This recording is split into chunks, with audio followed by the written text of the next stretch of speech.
बच्चा लोग ये ना अब बहुत इंटरेस्टिंग और बहुत सिंपल सा पार्ट है। सबसे पहले fixed cost, variable cost, average cost. मतलब समझ लो, फिक्स्ड कॉस्ट का मतलब क्या है। फॉर एग्जांपल मई मंथ में मेरे यहाँ पे ट्यूशन बंद रहती है, कोई प्रोडक्शन नहीं हो रहा है, कुछ नहीं हो रहा है। मान लो मंथली जो मैं ट्यूशन पढ़ाता हूँ उसका कुछ भी नहीं हो रहा है, बट स्टिल मुझे रेंट भरना पड़ रहा है। मतलब जीरो प्रोडक्शन के बाद भी जो मुझे कॉस्ट आता है वो क्या हो जाता है, मेरा फिक्स्ड कॉस्ट।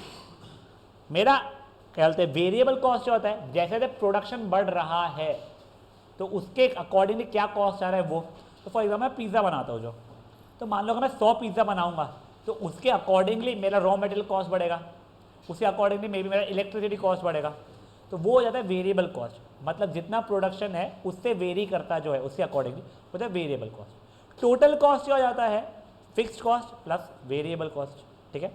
और एवरेज कॉस्ट क्या हो जाता है, तो देखो there are multiple average cost. Average fixed cost, तो अगर आप लोगों का फिक्स्ड कॉस्ट ₹1,00,000 था, आप महीने में 10 प्रोडक्ट बनाए थे, तो जो कॉस्ट है divide by number of products यानी डिवाइड बाय एक्स, वो तुम्हारा जाएगा एवरेज फिक्स्ड कॉस्ट। तुम्हारा वेरिएबल कॉस्ट जो भी आया है महीने का, मान लो ₹20,000 था, तो दैट डिवाइड बाय 10 कर दोगे, sorry that divide by number of output, वो है ना एक्स कर दोगे, हमारा एवरेज वेरिएबल कॉस्ट आ जाएगा। एवरेज टोटल कॉस्ट, तो total cost divide by x कर लोगे। यहाँ तक ये बढ़िया है लाइफ, किसी को भी कोई इशूज़ है ये? हाँ वही वो इकोनॉमिक्स छोड़, इकोनॉमिक्स की भी कोई ज़रूरत नहीं है इसके अंदर।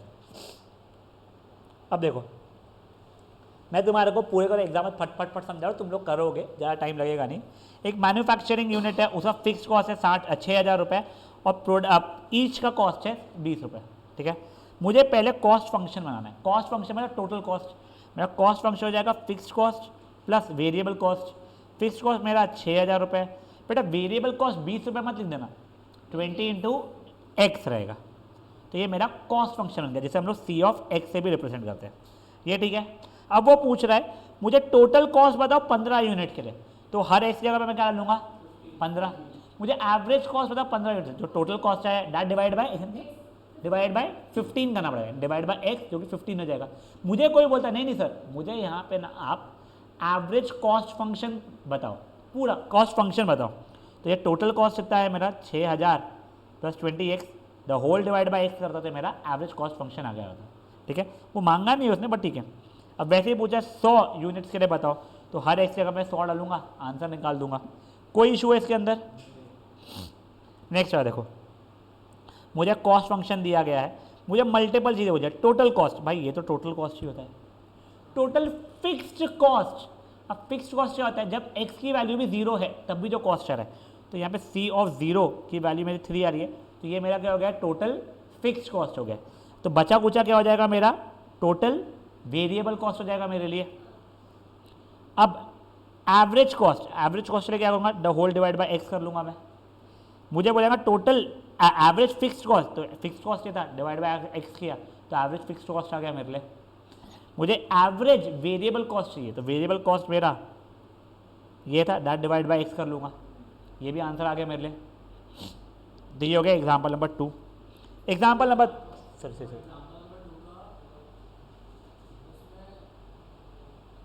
उसने वेन 4 आइटम्स बोला है। फिक्स कॉस्ट बेटा देख, हर एक्स की जगह पे 0 डालूंगा मैं, मतलब कोई प्रोडक्शन ही नहीं है तो भी जो तेरे को पैसा लग जा रहा है वो होता है। और उसने एट 4 बोला, तो हर एक जगह पे 4 डालना शुरू कर देना फिर आप लोगों ने बाद में। एग्जाम्पल नंबर 3 देख लो अभी के लिए। It is known that cost for producing 100 unit is ₹250 and for 200 unit is ₹300। तो बता दो एवरेज कॉस्ट फंक्शन जो भी है वो क्या रहेगा, ठीक है ना। तब सुनो बेटा, जब आपको कॉस्ट फंक्शन निकालना है तो आप लोगों का कॉस्ट फंक्शन क्या होता है, fixed cost plus variable cost. Fixed cost तो कुछ मेरा ए टाइप हो जाएगा, वेरिएबल कॉस्ट क्या रहेगा बेटा मेरे लिए बी एक्स, ये लीनियर चलता है हमेशा, ठीक है ना, ये ध्यान रखना। तो कॉस्ट फंक्शन मेरा ये बन गया है। अब मुझे पहला क्या बोला उसने, ₹250 लग रहा है 100 यूनिट्स के लिए, तो ₹250 लग रहा है मेरा 100 यूनिट्स के लिए, पहली इक्वेशन। दूसरा क्या दिया हुआ है, ₹300 लग रहा है 200 यूनिट के लिए, तो ₹300 लग रहा है 200 यूनिट के लिए। खत्म, 2 इक्वेशन 2 वेरिएबल सॉल्व करोगे तुम्हारा आंसर आ जाएगा ए और बी का, उसे कॉस्ट फंक्शन बन जाएगा तुम्हारा, ठीक है गाइस। 8 मिनट बहुत ज़्यादा दे रहा हूँ, खत्म करो, फट से खत्म करो बेटा इसको प्लीज़।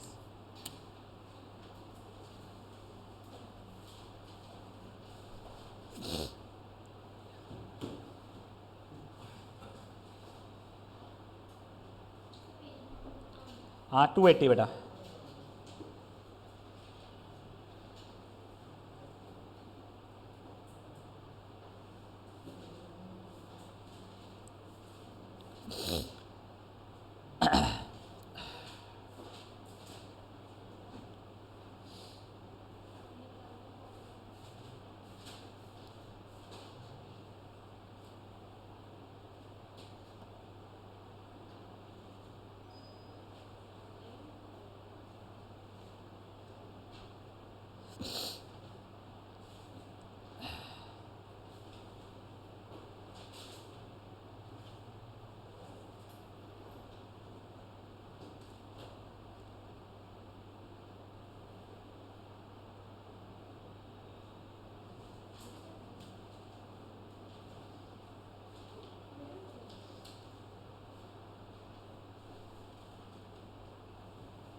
अपना होप नहीं, कल पक्का से प्रोबेबिलिटी स्टार्ट हो गई। हो सकता है शायद से यहाँ का आधी घंटा अपने को इसमें ख़त्म करने लगे, ऐसा होना नहीं चाहिए वैसे, वो लगे, बट अपना कल पक्का से शुरू हो जाएगा। और प्लीज़ पूरी कोशिश करा के ना बेटा, यानी भले ही मान लो गलती से मैं स्लैक कर रहा हूँ कोई भी रीज़न से, प्लीज़ पूरी कोशिश करा के 15 दिसंबर के पहले प्रोबेबिलिटी ख़त्म करवा लेना। वो इसलिए क्योंकि मैं 16 दिसंबर से ट्रैवल कर रहा हूँ, मैं वापस से नागपुर आने वाला हूँ 29 को, मैं अच्छा लंबा ट्रैवल कर रहा हूँ। प्रोबेबिलिटी एक बड़ा चैप्टर है और इम्पॉर्टेंट है, बहुत सिंपल भी है, कोई चैप्टर से कनेक्टेड नहीं है, तो वो करवा लेना याद से मेरे साथ में। तुम ऑर्डर इन प्लेस नहीं आया मेरे को अभी तक के, तो मेरे को कल तक के मैं ऑर्डर कलेक्ट करूँगा मैं, तो उसको मैं थर्सडे को बोलूँगा, वो एक आधा दिन में प्रोवाइड कर देना हमको बुक, वैसा है। उसके बाद में है बल्क में भी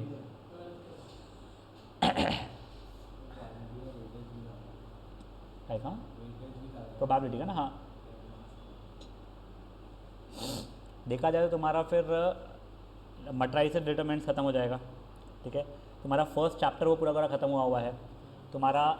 नहीं, वो सेकंड इनइक्वालिटीज़ तो करवाई नहीं मैंने, न्यूमेरिकल इनइक्वालिटीज़, ठीक है ना, बट वो ठीक है ना, वो बचा है। फिर तुम्हारा डिफ्रेंसिएशन, एप्लीकेशन ऑफ डिफ्रेंसिएशन हुआ रहेगा, और प्रोबेबिलिटी, करेक्ट, और कोई नहीं किया ना अपन अभी तक केस में, नहीं। अपने अब बचेंगे कौन से, तो ठीक है, सेकंड तो फालतू का चैप्टर है, एलपीपी फालतू का चैप्टर है, एफएम बचने वाला है तुम लोगों का, स्टैटिस्टिक्स बचेगा जब भी रहेगा, इंटीग्रेशन बचेगा, और डिफरेंशियल बचेगा, और क्या बचेगा, वही फाइनेंशियल मैथमेटिक्स को बचेगा, वही ना बस ना, हाँ।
हाँ बेटा, ऑल द एग्जाम्पल्स।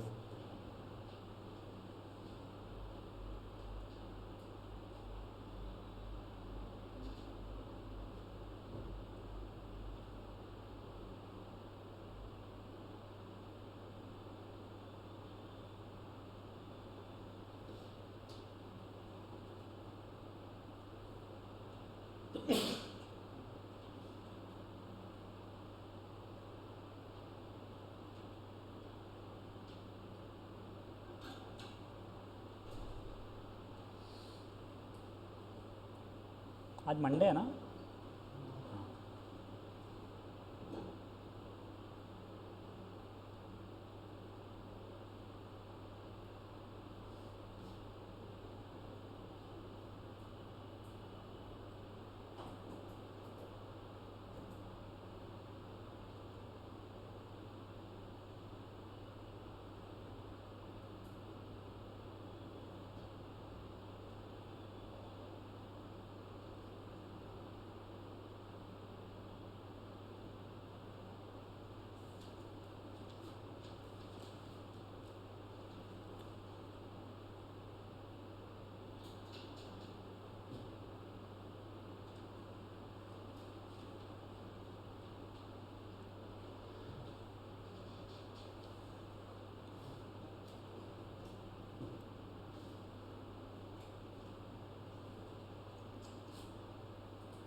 हो गया गाइस, जल्दी कीजिए प्लीज़।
Anyone still solving?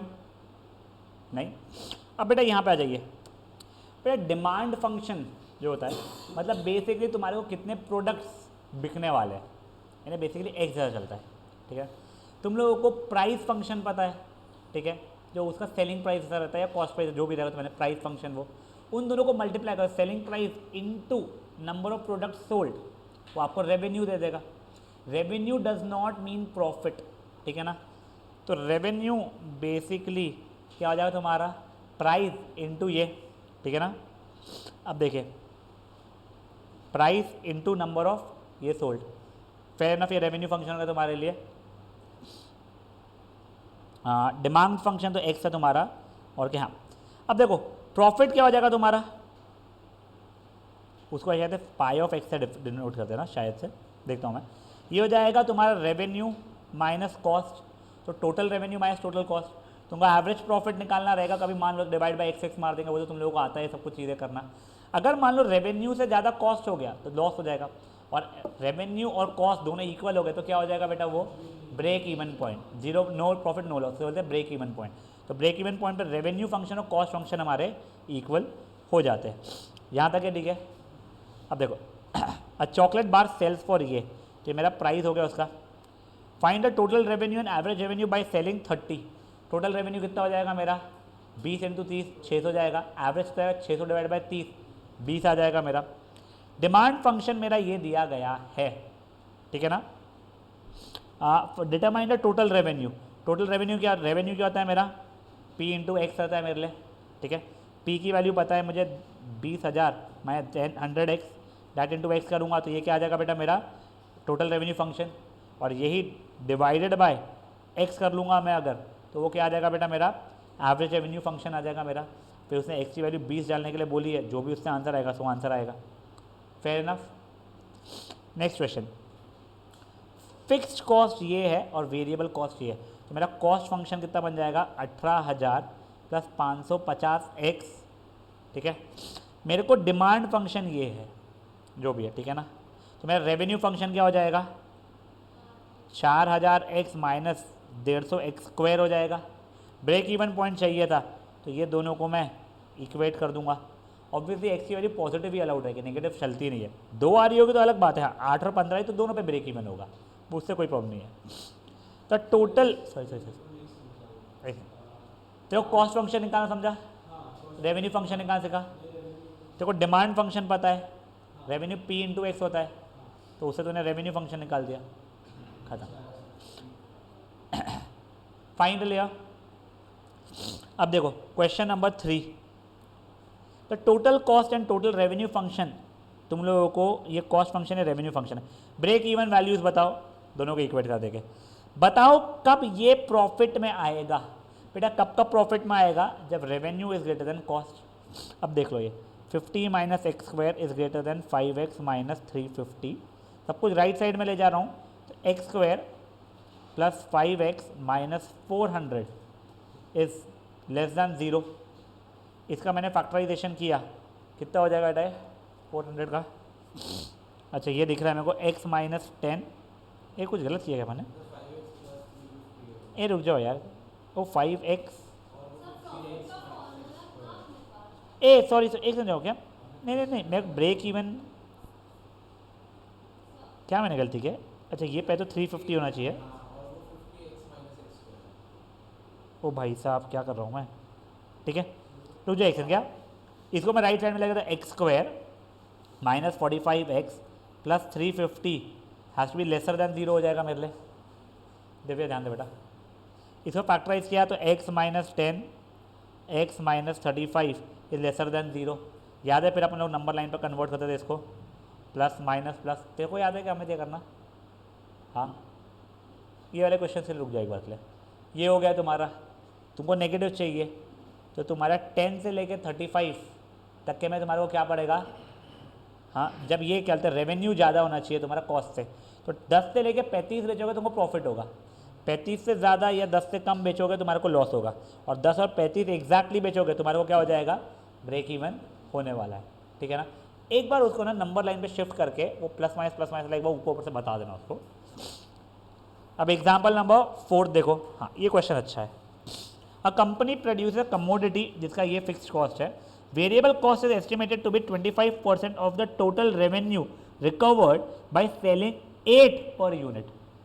तो पहले तो रेवेन्यू मेरा कितना हो जाएगा 8x हो जाएगा, करेक्ट हो गया बेटा ये चीज़। अब इसके बाद में वेरिएबल कॉस्ट कितना हो जाएगा मेरा 25% ऑफ ये मतलब 2x हो जाएगा।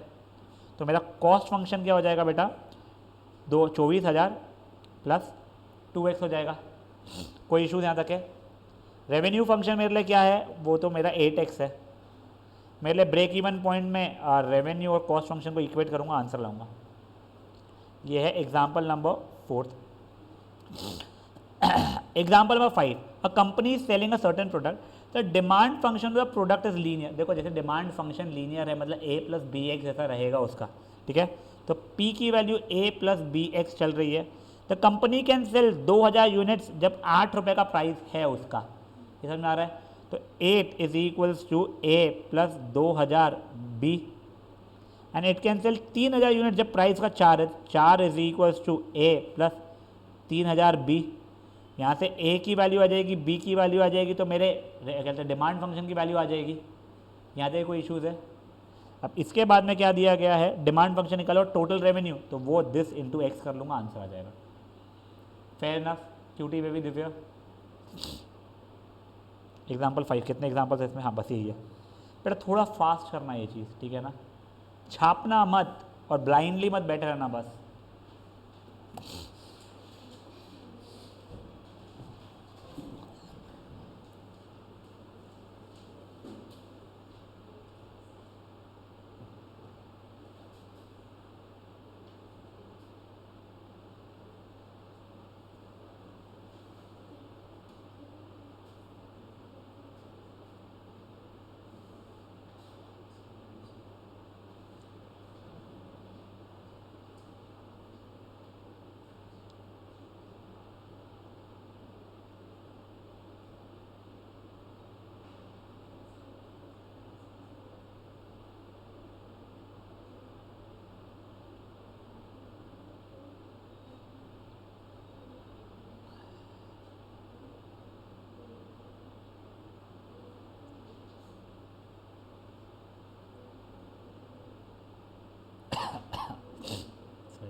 बेटा मैं अपना कुछ रैंडम किसी और का डाउट एक सॉल्व करके भेज रहा हूँ, तो प्लीज़ बेयर विथ मी। यानी स्क्रीन पे आप लोगों को ना ध्यान नहीं देना बेसिकली।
आज तो ख़त्म नहीं होगा ऑब्वियसली चैप्टर ये, बट अपन लोग आज के इसमें ना सिंपल वाले क्वेश्चंस रैप अप करने की कोशिश पूरी करेंगे इसमें की।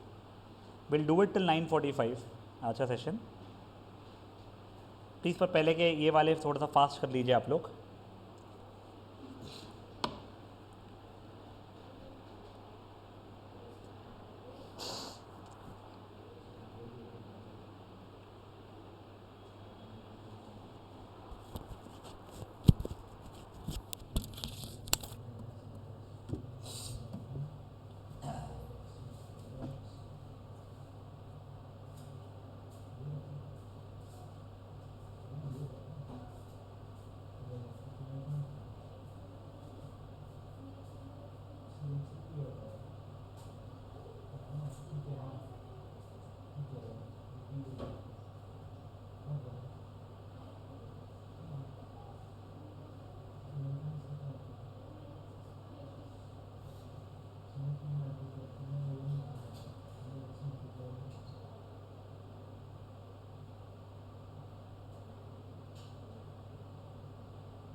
स्क्रीन बंद रखो यार भैया।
इन दोनों जगह तो बताना बेटा।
कोई और ऐसा बचा हुआ है सूजन में भी हो गया।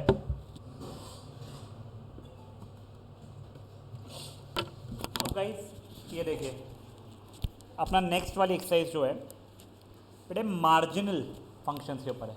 बेटे मार्जिनल का मतलब क्या होता है, अगर एक यूनिट कोई चीज़ बढ़ी तो उससे क्या डिफरेंस आएगा। जैसे मार्जिनल रेवेन्यू, तो अगर हमने एक एक्स्ट्रा यूनिट सेल किया है तो उससे एक्स्ट्रा रेवेन्यू कितना आ रहा है। मार्जिनल कॉस्ट, एक एक्स्ट्रा यूनिट प्रोड्यूस करने पे एक्स्ट्रा कॉस्ट कितना आ रहा है, ठीक है। तो इसके लिए आप लोगों को डिफ्रेंशिएट करना पड़ता है। तो अगर मैं मार्जिनल रेवेन्यू बोल रहा हूँ तो d/dx ऑफ रेवेन्यू फंक्शन करना पड़ जाएगा आपको।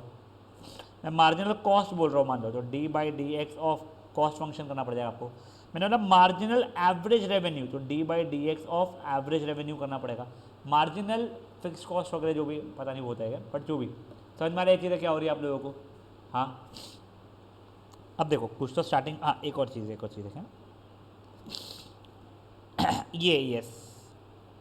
ये वाला फॉर्मूला आप लोग याद रखेंगे। Marginal average cost is equal to 1/x MC minus AC, ठीक है ना। ये फॉर्मूला आप लोगों को याद रखना है। ये आप लोगों को MCQ में आ सकता है, दो चीज़ें दे दी, तीसरी चीज़ पूछने टाइप वाले में भी से लेके आप लोगों को डिराइव नहीं बोलना चाहिए, वेरीफाई करो, ऐसा आ सकता है, ठीक है। ये जो चीज़ें हैं प्योर क्या कहते हैं मोनोपोलिस्टिक वर्ल्ड वगैरह के इसमें का, ये चीज़ें वगैरह तुम लोग ध्यान रखने का, ठीक है। और इसका नाम क्या है, इन कॉम्पिटिटिव वर्ल्ड वो तो ठीक है। ये देखो पहले तो कॉस्ट फंक्शन मुझे पता है, क्या मैं एवरेज कॉस्ट फंक्शन निकाल सकता हूँ डिवाइडेड बाय एक्स करके। क्या मैं मार्जिनल कॉस्ट फंक्शन निकाल सकता हूँ। बेटा मार्जिनल में ये डिफ्रेंशिएट करना है कॉस्ट फंक्शन को, डिवाइडेड बाय एक्स नहीं करना है, ठीक है ना। अब देखो मेरे को टोटल कॉस्ट फंक्शन पता है, मुझे ये डिराइव करने का है, तो पहले मैं एवरेज कॉस्ट निकाल सकता हूँ, फिर क्या मैं डिफ्रेंसिएशन ऑफ एवरेज कॉस्ट निकाल सकता हूँ, मार्जिनल एवरेज कॉस्ट हो जाएगा। फिर मुझे मार्जिनल कॉस्ट पता था, क्या मैं एवरेज मार्जिनल कॉस्ट मुझे निकालना पड़ेगा, सॉरी मार्जिनल कॉस्ट निकाल सकता हूँ मैं, उस मेरे एवरेज कॉस्ट सब्ट्रैक्ट करके ये यानी बेसिकली डिराइव कर सकता हूँ ना मैं ये चीज़ को, वेरीफाई रादर। अब ये मुझे कॉस्ट फंक्शन पता है, मुझे मार्जिनल कॉस्ट से क्या करूँगा, डिफ्रेंशिएट करूँगा, एवरेज कॉस्ट ले क्या करूँगा, डिवाइड कर लूँगा एक से। फिर से ये अब देखो ये इतने डिफरेंट फॉर्मेट में फॉर्मूला दिया हुआ है, वो ये वापस से कर सकता हूँ मैं डिराइव।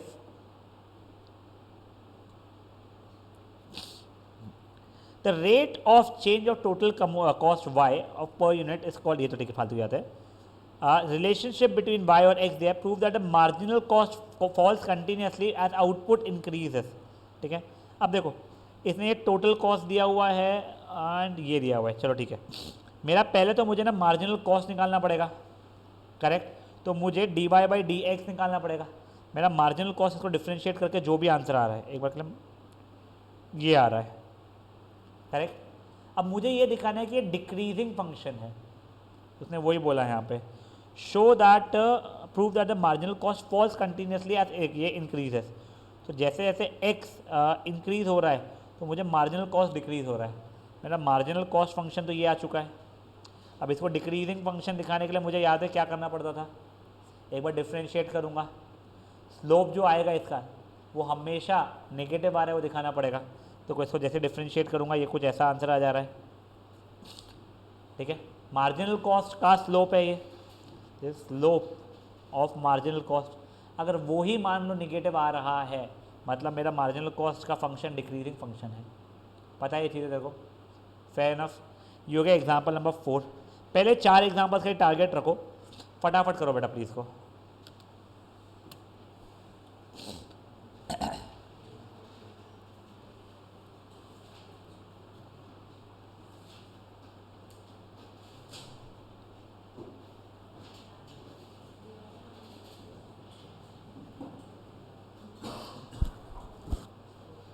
सर, हाँ बेटा, मार्जिनल कॉस्ट में इंक्रीजिंग डिक्रीजिंग फंक्शन कैसे आया? फोर्थ या फिफ्थ वाले की बात करेगा जो अपन ने अभी देखा। हाँ हाँ हाँ, देख तेरा जो फंक्शन आया है ये बेसिकली तेरा मार्जिनल फंक्शन है, करेक्ट। मार्जिनल क्या कॉस्ट फंक्शन है, हाँ हाँ वही ठीक बात है। अब देख बेटा, अगर तू इसको डिफ्रेंशिएट करेगी तो स्लोप मिल जाएगा टैंजेंट का। हाँ याद है, अगर टैंजेंट का स्लोप ये यहाँ पे हमेशा नेगेटिव रहता है, मतलब अगर जहाँ जहाँ पे नेगेटिव रहता है फंक्शन डिक्रीजिंग था, इसमें ओवरऑल ही टैंजेंट का स्लोप नेगेटिव आ रहा है पूरा समय, काम ही खत्म। Okay sir.